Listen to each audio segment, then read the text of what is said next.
Hi welcome to life line.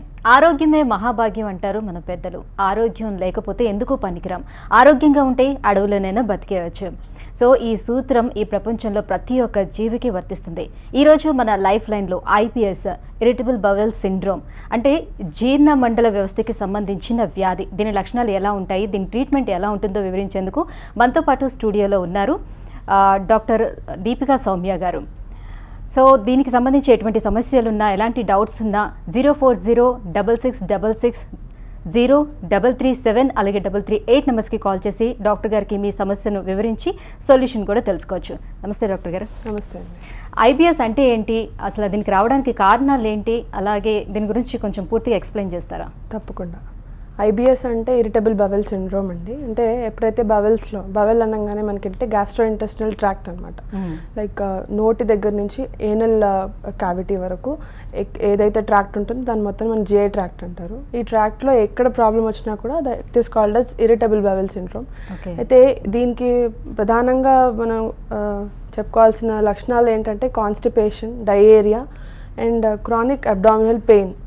అంటే కడుపులో నొప్పి రావడము, లేకపోతే మలబద్ధకం కానివ్వండి, జీర్ణం సరిగ్గా అవ్వకపోవడం వల్ల నీళ్ళ విరేచనాలు అవుతూ ఉండడము, ఇవన్నీ కూడా కారణంగా చెప్పుకోవచ్చు. అయితే కమింగ్ టు కాన్స్టిపేషన్ అనేది మెయిన్ సిమ్టమ్ అండి ఈ ఐబిఎస్లో. అయితే ఈ కాన్స్టిపేషన్లో మనకి రకరకాల కాన్స్టిపేషన్ చూడొచ్చు. ఒక్కోసారి ఏమవుతుందంటే కాన్స్టిపేషన్ అనగానే ఫస్ట్ హార్డ్ స్టూల్ అని అనుకుంటారు, బట్ కాదండి. ఒకవేళ మలం సాఫ్ట్గానే వస్తుంది, but it becomes very difficult for him to pass the stool అనమాట. మలం పాస్ చేయడం కష్టంగా ఉంటుంది ఆ టైంలో. ఆ కష్టంగా ఉన్న సాఫ్ట్ స్టూల్ని కూడా మనం కాన్స్టిపేషన్ కింద తీసుకోవచ్చు. Coming to the next thing, ఏమవుతుందంటే వాళ్ళకి హ్యాబిచువల్గా రోజు వెళ్ళకపోవడం, అంటే 2 రోజులకు ఒకసారి కానివ్వండి, 3 రోజులకు ఒకసారి కానివ్వండి వెళ్ళడం, మలానికి వెళ్ళడం, అలాంటివన్నీ కూడా మనం చూస్తూ ఉంటాం. హ్యాబిచువల్ కాన్స్టిపేషన్ అంటారు. సో చిన్నప్పటి నుంచి వాళ్ళకి అదే అలవాటు ఉంటూ ఉంటుంది. So what they feel is ఇది నార్మల్ ఏమో, మేబీ దీనికి ట్రీట్మెంట్ అవసరం లేదేమో, ఇలాంటివన్నీ కూడా వాళ్ళు ఆలోచించుకుంటూ, బికాస్ నాకు చిన్నప్పటి నుంచి ఇలానే ఉంది, so I don't have any issue.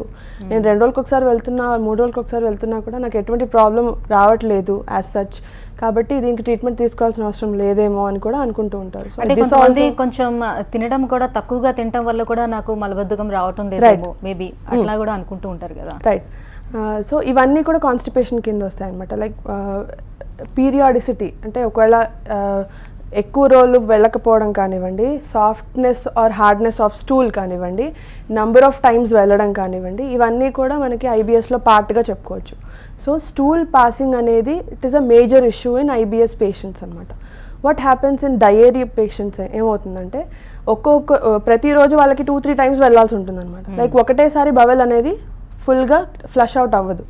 So what happens, వాళ్ళు మళ్ళీ వెళ్ళాల్సి ఉంటుంది. సో దీనికి కారణంగా మనం ఏం చెప్పుకోవచ్చు అంటే యాంగ్జైటీ కానివ్వండి, స్ట్రెస్ కానివ్వండి, వర్క్ ప్రెషర్ కానివ్వండి, అండ్ చిన్నప్పటి నుంచి వాళ్ళు పెరిగిన తీరు, వాళ్ళ ఆహారపు నియమాలు, అలవాట్లు, ఇవన్నీ కూడా మనం కారణంగా చెప్పుకోవచ్చు. డయేరియాకి వచ్చేసరికి ఇందాక మనం కాన్స్టిపేషన్ కనుక్కున్నట్టే నేను రోజుకి 2 సార్లు వెళ్తున్నాను, this may be normal phenomena అని అనుకుంటూ ఉంటారు. బట్ నో, ఒకసారి బవెల్స్ వచ్చినాయి పాస్ చేస్తున్నాము అంటే it should be a regular phenomena. Once in a day is maximum అనమాట. ఓకే, హైదరాబాద్ నుంచి హుస్సేన్ అన్న కాలర్ సిద్ధంగా ఉన్నారు, చూద్దామండి. నమస్తే హుస్సేన్ గారు. హలో, డైరియా ఉంది మేడం. చెప్పండి సార్. ఐబిఎస్ డైరియా ఉంది మేడం. ఫుడ్ విషయంలో ఏం తీసుకోవాలి మేడం? డయేరియా అంటే ఎక్స్ప్లెయిన్ చేయండి, ఏమవుతుంది ఎగ్జాక్ట్గా? మీకు ఏమవుతుందో ఎక్స్ప్లెయిన్ చేయమంటున్నారు డాక్టర్ గారు. అదే నా మోషన్స్ డైరియా ఉంది మేడం నాకు ఐబిఎస్ లో. ఓకే, రోజు ఎన్నిసార్లు వెళ్తున్నారండి? 3, 4, 5 మేడం. పొద్దున 3, 4 అవుతాయి, మళ్ళీ తిన్న తర్వాత అవుతుంటాయి మేడం. ఓకే, ఏం వర్క్ చేస్తారు సార్ మీరు? మామూలుగా అది లోపమైట్ టాబ్లెట్ తింటాను మేడం నేను. ఓకే, ఇలా ఎన్ని రోజుల నుంచి ఉందండి మీకు ప్రాబ్లమ్? తీసుకుంటున్నాను మేడం. ఓకే, అంత యూస్ఫుల్ ఉండట్లేదు మేడం. ఫుడ్ విషయంలో ఏం తినాలి మేడం? ఫ్రూట్స్ ఏం తినాలి మేడం? తప్పకుండా చెప్తాను సార్. ఎన్ని రోజుల నుంచి ఉంది ఈ ప్రాబ్లం మీకు? నాకు 2-3 years అయిపోయింది మేడం. ఇలా రోజుకి 5 సార్లు వెళ్ళడం 3 years నుంచి ఉంది. రోజుకి 5 సార్లు వెళ్ళడం 3 years నుంచి ఉందంటున్నారా? అవును మేడం.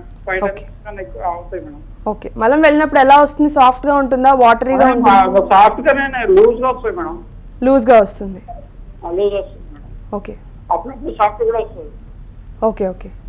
ఫుడ్ విషయంలో కొద్దిగా చెప్పండి మేడం. తప్పకుండా చెప్తాను. తీసుకోవాలి. షూర్. సో డయేరియా ఉందంటున్నారు, 3 years నుంచి సేమ్ ప్రాబ్లం ఉందంటున్నారు. ఇందాక నేను ఇప్పుడే చెప్తున్నాను అదే, నేను 2-3 times వెళ్తాను రోజు, మేబీ దిస్ ఈజ్ నార్మల్ అనుకుంటారు, బట్ నో అండి.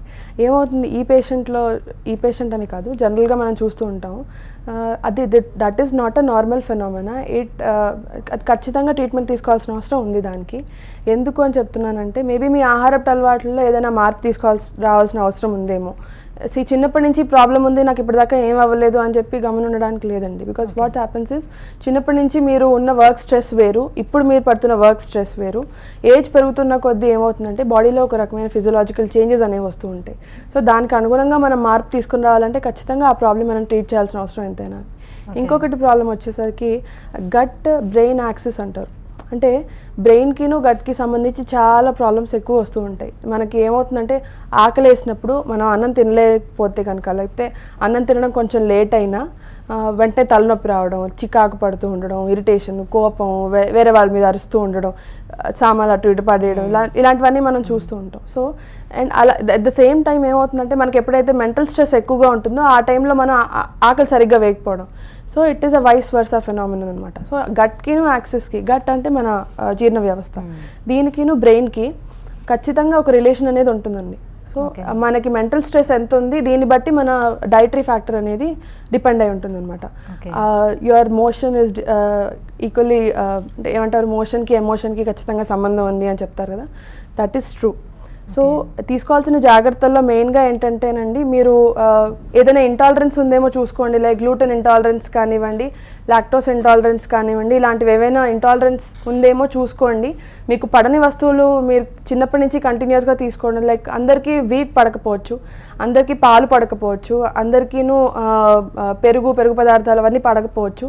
ఇలాంటివి ఏవైనా ఇంటాలరెన్సీ ఫ్యాక్టర్స్ ఏమైనా ఉన్నాయేమో మీరు ఫస్ట్ టెస్ట్ చేయించుకోవాలి సార్. అంతకంటే ముందుగా ఒకసారి డాక్టర్ని సంప్రదిస్తే బెటర్. ఓకేనండి, నెక్స్ట్ కాలర్ చూద్దాం. తిరుపతి నుంచి మాధవి గారు. నమస్తే మాధవి గారు. హలో మా. హలో మాధవి గారు చెప్పండి. నేను తిరుపతి నుంచి నాగవేది చెప్పండి మేడం. మా నాకు ఇది తినిన వెంటనే మా తేపు బాగా వచ్చేస్తుంది.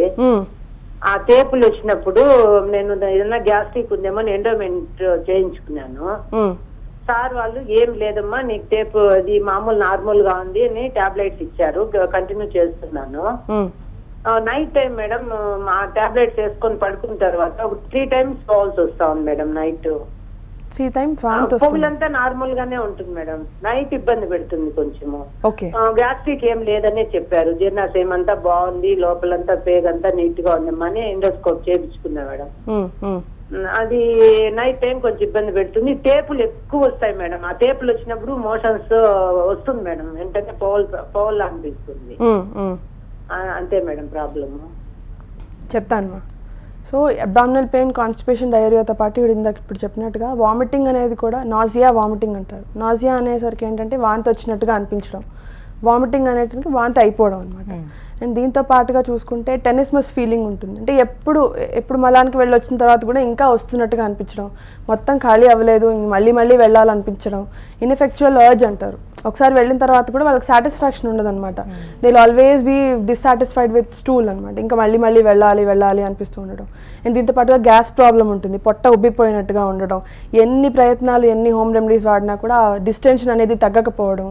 అండ్ బయట అంటే పిత్తుల ఫామ్లో అది ఏంటంటే ఫ్లాటులెన్స్ ఫామ్లో అది గ్యాస్ వెళ్ళిపోయిన తర్వాత కూడా ఒక్కోసారి గ్యాస్తో పాటుగా కొంచెం సౌండ్ వినిపించడం, లేకపోతే భయంకరమైన వాసన రావడం కానివ్వండి, లేకపోతే ఒక్కొక్కసారి ఫ్లాటులెన్స్తో పాటు స్టూల్ కూడా బయటకు వచ్చేస్తూ ఉంటుంది కొంతమందిలో.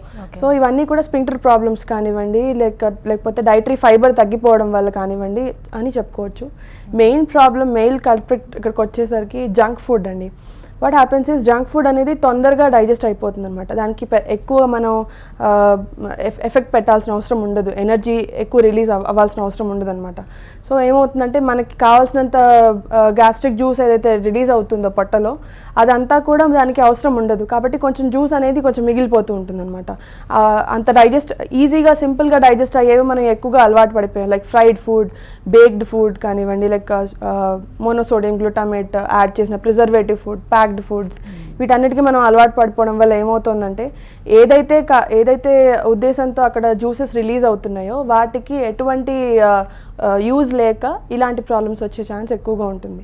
So what I suggest you is, ఇలాంటి ప్రాబ్లం వచ్చింది అని అనుకున్నప్పుడు ఎంత తీవ్రంగా ఉంది అనేది మనమే ఒకసారి ఫస్ట్ బేరీస్ వేసుకుని, మీకు అర్థం కాని విషయం అయితే కనుక ఫస్ట్ వెంటనే డాక్టర్ని సంప్రదించి దీనికి ఎలాంటి ట్రీట్మెంట్ తీసుకుంటే బాగుంటుంది, డయాగ్నోజ్ ఎలా చేయొచ్చు అని చెప్పి చూసుకోవాలి. Because this forms into a very serious complication అనమాట. వాట్ హ్యాపెన్స్ అంటే కాన్స్టిపేషన్లో అలా ముక్కి ఏమవుతుందంటే అక్కడ రెక్టల్ వెజల్స్ కూడా ప్రెషర్ వల్ల ఉబ్బిపోయి అక్కడ చర్మం అనేది లావు కంటులుగా ఫామ్ అయిపోయి it becomes a very big nuisance. కూర్చోవడం రాదు, ముళ్ళుగా గుచ్చుకుంటున్నట్టుగా ఉంటుంది, అరసముళ్ళలు రావడానికి అవకాశం ఉంటుంది, ఫిజర్ అక్కడ అంటే చీలికలు రావడం, దానిలోంచి బ్లీడింగ్ అవ్వడము, ఇలాంటివన్నీ చూస్తూ ఉంటాం అనమాట. అయితే ఒక్కోసారి ఏమవుతుందంటే ఈ కాన్స్టిపేషన్లో బ్లడ్ కూడా ఈజీగా పోతూ ఉంటుంది, లైక్ మోషన్ అవుతూ ఉంటుంది, మోషన్తో పాటుగా బ్లడ్ పోవడం, ఇవన్నీ కూడా మనం చూస్తూ ఉంటాం అనమాట. సో ఇవన్నీ కామన్ కాదండి, దిస్ ఇస్ వెరీ అన్కామన్. ఇలాంటి ప్రాబ్లమ్స్ కనుక మీకు ఉన్నట్టయితే వెంటనే డాక్టర్ సంప్రదించాల్సిన అవసరం ఎంతైనా ఉంది. ఓకే డాక్టర్ గారు, జనరల్గా మనం ఫుడ్ తీసుకున్న తర్వాత జీర్ణ వ్యవస్థ నుంచి అది పేగుల నుంచి మళ్ళీ మలం రూపంలోని బయటికి రావడానికి సుమారుగా 6 గంటల సమయం పడుతుందని అంటారు. సో ఇది కొంచెం స్పీడ్ అయినా at the same time slow అయినా వచ్చే నష్టాలు ఏంటి? Exactly, that leads to irritable bowel syndrome again. అయితే ఈ మలం అనేది మనం తిన్న ఆహారం అనేది దాని త్రూ పాస్ అయినప్పుడు ఏ స్టేజ్లో ప్రాబ్లం ఉందనేది మనం ఫస్ట్ గమనించుకోవాలి. లైక్ చూయింగ్లో ప్రాబ్లం ఉందంటే నోట్లో ఏదైనా ప్రాబ్లం ఉందా, నెక్స్ట్ ఈసోఫేగస్ అంటే గ్యాస్ట్రోఇసోఫేజియల్ రిఫ్లక్స్ డిసీజెస్ అంటారు. కొంతమందికి మింగుతున్నప్పుడు డిగ్లూటిషన్ ప్రాబ్లమ్స్ ఉంటాయి, అంటే గొంతు అన్నవాహికలో ఏదైనా ప్రాబ్లమ్స్ ఉన్నాయా, లేకపోతే తిన్న తర్వాత వెంటనే మింగుతున్నప్పుడే వాళ్ళకి యాసిడిటీ లాంటిది వస్తూ ఉంటుంది, యాసిడ్ రీఫ్లక్స్ అంటారు, గ్యాస్ట్రోఇసోఫేజియల్ రీఫ్లక్స్ డిసీజ్ అంటారు. ఇవన్నీ ఏమైనా ఉన్నాయా, ఈసోఫేగస్ దాటిన తర్వాత పొట్టలోకి వెళ్ళిపోయిన తర్వాత తినంగానే మంట వస్తూ ఉంటుంది, అంటే పొట్టలో ఏమైనా పుండ్లు ఉన్నాయో చూసుకోవాలి. అండ్ దాంతోపాటు నెక్స్ట్ డియోడినము, ఇంటెస్టైన్స్, ఇలియం, అవన్నీ కోలాన్, వీటన్నిటిలోకి వెళ్తూ ఉంటుంది అనమాట. అవి వెళ్ళినప్పుడు ఏమవుతుందంటే అక్కడ ఏదైనా ప్రాబ్లం ఉన్నప్పుడు అన్నం తినంగానే కొంచెం అది తగ్గినట్టుగా అనిపిస్తుంది. బికాజ్ వాట్ హ్యాపెన్స్, అక్కడ ఆల్కలైన్ అట్మాస్ఫియర్ ఉంటుంది కాబట్టి ఈ యాసిడ్స్ అన్నీ కూడా ఆల్కలైన్తో రియాక్ట్ అయ్యి అక్కడ ప్రాబ్లం ఆగిపోతుంది, యాంటాసిడ్ ఫెనామినా జరుగుతుంది. ఆ తర్వాత మళ్ళీ రెక్టంలోకి వచ్చేసిన తర్వాత ఏమవుతుందంటే ఆ ఫుడ్ మనం తిన్నది కరెక్ట్గా ఫైబర్ కంటెంట్ ఉంది అనుకున్నప్పుడు ఏమవుతుందంటే కరెక్ట్ మీరు చెప్పినట్టుగా 6 అవర్స్కే వెంటనే మనకి టింగ్ అని అలారం అవుతుంది. ఒకవేళ అది కరెక్ట్గా ఫైబర్ లేదు అనుకున్నప్పుడు ఏమవుతుందంటే అక్కడ అది ఉండగట్టుకుపోవడం, సరిగ్గా నీళ్ళు తాగకపోవడం, టైంకి మనం తినకపోతే ఏమవుతుందంటే అవసరమైన జ్యూసులు రిలీజ్ కాక అది ఉండగట్టుకుపోతుంది. ఆ ఉండగట్టుకుపోయిన ఆ మలం ఏవైతే ఉంటుందో అది బయటకు నెట్టడానికి మనం చాలా అవస్థలు పడాల్సి ఉంటుంది. మజ్జిగ తాగడం, వేడి నీళ్ళు తాగడం, జీలకర్ర నీళ్ళు తాగడం, రకరకాల హోమ్ రెమెడీస్ ట్రై చేస్తాము, బట్ స్టిల్ ఎటువంటి మార్పు ఉండదు. ఫైనల్గా ఒక్కొక్కసారి ఏమవుతుందంటే మెకానికల్గా దాన్ని తీయాల్సిన అవసరం కూడా వస్తుంటుంది. అలాంటి పేషెంట్స్ కూడా మన దగ్గర ఉన్నారు. సో అంత దూరం తీసుకొని వెళ్లకుండా మీరు చేయాల్సిన జాగ్రత్తలు ఏంటంటే ఫస్ట్ టైంకి తినండి. టైంకి తినడం అలవాటు చేసుకుంటే ఏమవుతుందంటే బయోలాజికల్ సైకిల్ అనేది ఆటోమేటిక్గా మీకు ఒక అలారం ఇస్తుంది, సో టైం అయింది తినండి, మీకు ఆకలేస్తుంది అని చెప్పి. అది చెప్పినప్పుడు మనం వింటే బాగుంటుంది. అది చెప్పినప్పుడు వినకుండా నాకు ఇప్పుడు వేరే పనులు ఉన్నాయి, నేను స్కిప్ చేసుకుంటాను అనుకుంటే దెన్ దాని ప్రతాపం మన మీద ఆటోమేటిక్గా చూపిస్తుంది. సో ఫస్ట్ రెగ్యులర్గా డైట్ తీసుకోవాలి. సెకండ్ థింగ్ వచ్చేసి దానికి ఆప్టిమమ్ వాటర్ ఇంటేక్ అనేది ఉండాలి. సో పనిలో పడిపోయానండి, ఈరోజు ఎక్కువ వాటర్ తాగలేకపోయాను, 1 లీటర్ తాగాను, నేను 2 లీటర్స్ తాగానండి ఈరోజు అనేది పెద్ద అచీవ్మెంట్ లాగా చెప్తూ ఉంటారు. 2 litres is not sufficient, 3 to 4 litres is optimum అనమాట. సో 3 to 4 లీటర్స్ మీరు తాగినట్టుగా మీరు చూసుకుంటూ ఉండాలి. ఈ మధ్యకాలంలో అందరి దగ్గర స్మార్ట్ ఫోన్స్ ఉన్నాయి, దాంట్లో వాటర్ డ్రింకింగ్ యాప్స్ కూడా ఉన్నాయి. ఆ యాప్ పెట్టుకున్నారంటే వెంటనే అదే మీకు అలారం ఇస్తుంది. సో అట్లా అన్నా మీరు చేసుకోవచ్చు. నేను ఇవన్నీ ఎందుకు చెప్తున్నానంటే డాక్టర్ దాకా రాకుండా ఆ సమస్యను తొందరగా మీరే అరికట్టగలిగేట్టుగా నేను చెప్తున్నాను. బట్ స్టిల్ అది ఇంకా కంట్రోల్ కావట్లేదు అంటే ఖచ్చితంగా మెడికల్ ఇంటర్వెన్షన్ అనేది ఉండాలి. అంటే ఈ ప్రాసెస్ స్పీడ్ అయిపోతే విరేచనాలైనా అవుతుంది, స్లో అయిపోతే మలబద్ధకం. ఎగ్జాక్ట్లీ. ఓకేనండి, ఒక కాలర్ సిద్ధంగా ఉన్నారు, చూద్దాం. కర్నూలు నుంచి సుజాత గారు. నమస్తే సుజాత గారు. మేడం సుజాత గారు చెప్పండి, మీకున్న సమస్య ఏంటో డాక్టర్కి చెప్పండి. మేడం మా అమ్మకి 70 వయసు మేడం. చాలా రోజులుగా ఈ లెట్రిన్ రావడం లేదని టాబ్లెట్లు జర్బిసా టాబ్లెట్లు వాడడం అలవాటు చేసుకుంది మేడం. వాడి ఎక్కువ మోషన్ అవ్వడము, అది ఎల్లో కలర్ గా చీమలాగా అట్లా ఎక్కువ అవ్వడము అట్లా అయింది మేడం. అయ్యి ఎక్కువ కంట్రోల్ లేకుండా ఇప్పుడు అవ్వడము అట్లా అవుతుంది మేడం, చీమలాగా వస్తుంది. మళ్ళీ కూడా అట్లనే ఆ టాబ్లెట్స్ వాడాలని ఒక మానసికంగా అట్లే వేసుకుంటా ఉంటుంది మేడం. టాబ్లెట్ వేసుకుంటే కానీ నాకు మోషన్ రాదు అనే ఫీలింగ్లో ఉంటారు వాళ్ళు. రైట్, ఇలా అలవాటు చేయడం కరెక్ట్ కాదండి. నేను చెప్తానమ్మా, సో ఇలా టాబ్లెట్ వేసుకుంటే కానీ నాకు మోషన్ రాదండి అని చెప్తూ ఉంటారు. It is very bad. Because body అనేది మనం ఆర్టిఫిషియల్గా స్టిమ్యులేట్ చేయకూడదు, న్యాచురల్గానే అది స్టిమ్యులేట్ అవ్వాలి. అది న్యాచురల్గా స్టిమ్యులేట్ అయ్యేలా చేయాలంటే నేను ఇందాక చెప్పినట్టుగా అవన్నీ ఫాలో అవ్వాలి. అండ్ మీరు ఎంత కరెక్ట్గా వాటర్ తాగినా, ఎంత కరెక్ట్గా అన్నం తిన్నా, సరైన నిద్ర లేకపోయినా కూడా ఇవన్నీ ప్రాబ్లమ్స్ వస్తాయి. Because insomnia leads to many such disorders అనమాట. ఇలా సరిగ్గా తినకపోవడం, constipation, diarrhoea, abdominal pain, blood loss through motions, ఇవన్నీ leads to some serious diseases అనమాట. క్యాన్సర్స్ దాకా వెళ్ళే ఛాన్స్ కూడా ఉంటుంది మనకి. అనోరెక్టల్ క్యాన్సర్స్ కానివ్వండి, ఇలియోసీకల్ క్యాన్సర్స్ కానివ్వండి, ఇవన్నీ గట్లో ఉన్న క్యాన్సర్స్. బికాస్ వాట్ హ్యాపెన్, ఏమవుతుందంటే బయటకి కనిపించే ఎక్స్టర్నల్ ఆర్గన్స్ అయితే కనుక ఇక్కడ ప్రాబ్లం ఉంది అని మనం వెంటనే గుర్తించవచ్చు. బట్ అది ఇంటర్నల్ ఆర్గన్ కాబట్టి దాన్ని మనం చాలా జాగ్రత్తగా కాపాడుకోవాలి. ఎంత వీలైతే అంత కరెక్ట్గా పంక్చువల్గా మనం ఆహారం తీసుకోవాల్సిన అవసరం ఉందన్నమాట. ఓకే, అంటే పైల్స్ రావడానికి కూడా ఇదే రీజన్? ఖచ్చితంగా ఉంది. నేను అదే చెప్తున్నాను. ఇప్పుడు కాన్స్టిపేషన్ వచ్చినప్పుడు ఏమవుతుంది, ఆటోమేటిక్గా వాళ్ళకి ముక్కడం అలవాటు అయిపోతుంది. ఏమవుతుందిలే ముక్త అయిపోతుంది, వచ్చేస్తుంది కదా అనుకుంటారు. బట్ ఆ ముక్కడం వల్ల ఏమవుతుంది, అక్కడ టెన్షన్ పెరిగిపోతుంది, ఆ బ్లడ్ వెసల్స్ అనేవి డైలేట్ అవుతాయి, వాటి వాల్స్ అనేది సన్నబడిపోయి అక్కడ చర్మం కూడా సాగిపోతుంది, సాగిపోయి ఉండలు కడుతుంది. దానివల్ల పెయిన్ వస్తుంది, దానివల్ల బ్లీడింగ్ అవుతూ ఉంటుంది, ఒక్కోసారి అనీమియా వస్తుంది, ఒక్కోసారి డెత్కి కూడా వెళ్ళిపోవచ్చు. ఆ బ్లీడింగ్ అనేది ఆగదండి. అండ్ వర్కింగ్ పీపుల్లో ఏమవుతుందంటే it is a very big nuisance. వాళ్ళు డైపర్స్ పెట్టుకోవాల్సి ఉంటుంది, లేకపోతే ఏదైనా అంటే ప్యాంటీ కంటడము, బట్టలు కంటడము, వాళ్ళు అంటే బయటికి వెళ్తున్నప్పుడు ఇబ్బందిగా ఉంటుంది చాలా. సో ఇలాంటివన్నిటికీ కూడా వెళ్లకుండా ఉండాలి అంటే డైజెషన్ అనేది సరిగ్గా జరగాలి. చాలా మంది అనుకుంటూ ఉంటారు తినగానే కొంతమందికి మోషన్ వస్తుంది, సో నా జీర్ణ వ్యవస్థ చాలా బాగా పనిచేస్తుంది, అందుకే నాకు తినగానే వెంటనే మోషన్ అవుతుంది అని అనుకుంటూ ఉంటారు. రైట్, సో దీని లక్షణాలు ఎలా ఉంటాయి? లక్షణాలు చెప్పాను కదా, ఫస్ట్ మీరే గుర్తించుకోవచ్చండి, నాకు ఐబిఎస్ ఉందా లేదా అనేది మీరు గుర్తించుకోవచ్చు. కాన్స్టిపేషన్ ఉందా అంటే మళ్ళీ గట్టిగా వచ్చినా ప్రాబ్లమే, మెత్తగా వచ్చి అసలు రాకుండా ప్రాబ్లమే, ఒకవేళ మెత్తగా వస్తూ దాన్ని ఎక్కువసార్లు పోయినా ప్రాబ్లమే, మెత్తగా రాకుండా నీళ్ళుగా వచ్చినా ప్రాబ్లమే. సో ఇవన్నీ ఎక్కడైనా ప్రాబ్లమ్స్ ఉన్నాయో చూసుకోవాలి. And pain is the main factor. Pain కూడా మోషన్ వెళ్ళే ముందు కానివ్వండి, వెళ్తున్నప్పుడు కానివ్వండి, వెళ్ళిన తర్వాత కానివ్వండి, పెయిన్ ఆర్ బ్లీడింగ్, రక్తం పడటం, ఆ రక్తం అనేది ఒక్కోసారి ఫ్రాంక్ బ్లడ్ పడుతుంది, అంటే యాక్టివ్ బ్లీడింగ్ అవుతుంది, బ్రైట్ రెడ్ కలర్లో ఉంటుంది అనమాట, చుక్కలు చుక్కలుగా రాలుతూ ఉంటుంది. అలాంటిది ఏదైనా ప్రాబ్లం ఉందా, లేకపోతే మోషన్తో పాటు కలిసి వస్తుంది, మెలీనా అంటారు. అంటే ఏమవుతుందంటే బ్లడ్ కూడా డైజెస్ట్ అయిపోతుంది, బికాజ్ అది కొంచెం ఇంటెస్టైనల్ లెవెల్ కంటే పైన లెవెల్లో అది రిలీజ్ అవుతుంది అనమాట బ్లడ్. సో అది కూడా డైజెస్ట్ అయిపోయి బ్లాక్ కలర్లో స్టూల్ వస్తూ ఉంటుంది. కొంతమందికి వైట్ కలర్ స్టూల్స్ వస్తూ ఉంటాయి, కొంతమంది స్టూల్ ఫ్యాటీ స్టూల్ ఉంటుంది, అంటే అది వాటర్లో ఫ్లష్ అవ్వదు అనమాట. ఇవన్నీ వినడానికి కొంచెం ఇబ్బందిగా ఉంటుంది, బట్ ఇట్లాంటి కేసెస్ మన దగ్గర చాలా ఉన్నాయండి. చాలామంది వీటిని ఓహో ఏం కాదులేదే నా ప్రాబ్లం కాదు అని అనుకుంటూ ఉంటారు, బట్ ఇవన్నీ కూడా మీరు ఖచ్చితంగా నోట్ చేసుకోవాల్సిన పాయింట్స్ అనమాట. సో ఫ్లష్ చేసినా పోకుండా అవి తేలుతూ ఉంటుంది స్టూల్ అనేది, ఇదంతా కూడా ప్రాబ్లమే. సో లివర్ ఫంక్షన్ ఎలా ఉంది చూసుకోవాలి. అండ్ ఒక్కసారి ఏమవుతుందంటే అబ్డామిన్లో మనకి ఏ పార్ట్లో ప్రాబ్లం వస్తుంది, మోషన్కి వెళ్ళే ముందర ఎక్కడ నొప్పి వస్తుంది, ఎలా తగ్గుతుంది, మోషన్ వెళ్ళిన తర్వాత ఆ నొప్పి తీవ్రత ఎలా ఉంది, ఇవన్నీ కూడా మనం ఆలోచించుకోవాలి. ఇవన్నీ వ్యాధి లక్షణాలుగా చెప్పుకోవచ్చండి. దీంతో పాటుగా ఏంటంటే mental stress is the main factor. మనం అంతా కరెక్ట్గానే ఉంది, నిద్ర బాగా పడుతున్నాం, వాటర్ తాగుతున్నాము, సరిగ్గా తింటున్నాము, బట్ స్టిల్ నాకు ఇలాంటి ప్రాబ్లం వస్తుంది అంటే మెంటల్ స్ట్రెస్ ఎక్కువ తీసుకుంటున్నారా?